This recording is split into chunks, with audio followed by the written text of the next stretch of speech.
दोस्तों, आज हम सुनाने वाले हैं एक लड़के की विचित्र प्रेम कहानी। एक अमीर लड़का था, उसे एक गरीब किसान की लड़की से प्यार हो गया। लड़की सुंदर होने के साथ साथ काफ़ी समझदार थी। एक दिन जब लड़के ने उस लड़की को बताया कि वह उससे प्यार करता है और उससे शादी करना चाहता है, तो लड़की ने कुछ सोचने के बाद उस लड़के को शादी करने से इनकार कर दिया, क्योंकि वह गरीब परिवार से रिश्ता रखती थी। लेकिन कुछ समय बाद जब ये बात उस लड़के को पता चली, तो उसने लड़की को माता पिता से बात की और उस लड़की को समझाया। काफ़ी समझाने के बाद वह लड़की मान गई और दोनों की शादी हो गई।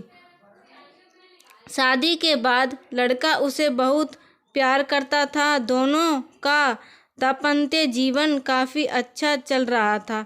लेकिन कुछ समय बाद लड़की को चर्म रोग हो गया, जिसके कारण उसकी खूबसूरती ढलने लगी।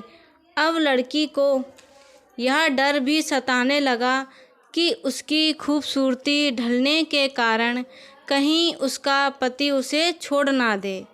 लड़की उस चर्म रोग को ठीक करने का हर संभव प्रयास कर रही थी। समय बीत रहा था और लड़की की खूबसूरती धीरे धीरे ढल रही थी। एक दिन वह लड़का एक काम से दूसरे शहर गया। लड़का जब वहां से वापस आ रहा था, तो उसका रास्ते में कार के साथ एक्सीडेंट हो गया। उस दुर्घटना के दौरान लड़के की आंखें की रोशनी चली गई।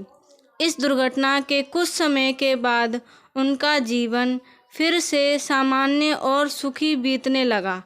वहाँ लड़की चर्म रोग की वजह से दिन प्रतिदिन कमज़ोर और बदसूरत होती गई, लेकिन पति अंधा होने के कारण उनका दाम्पत्य जीवन ठीक चलता रहा और दिखाई न देने के कारण वह लड़का उससे पहले की तरह प्यार करता रहा।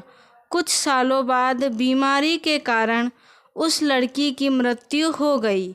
पत्नी की मृत्यु होने के बाद वह लड़का अंदर से दुखी हो गया और वह शहर छोड़कर जाने वाला था। तभी उसके पड़ोसी ने उसे सांत्वना देते हुए कहा, अब आप तो अपनी पत्नी के बिना अकेले पड़ जाएंगे। वह आपका काफ़ी ख्याल रखती थी।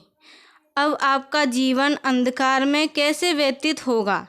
तब उस लड़के ने अपने पड़ोसी की ओर देखा और गहरी सांस लेते हुए कहा, मैं कभी अंधा था ही नहीं, लेकिन मैं यह सोचकर अंधे होने का नाटक करता रहा कि कहीं मेरी पत्नी को उसकी बीमारी और बदसूरती के कारण या ना लगे कि मैं उससे प्यार नहीं करता। इसलिए मैं इतने सालों तक बिना कुछ कहे अपनी पत्नी की खुशी के लिए अंधा बना रहा।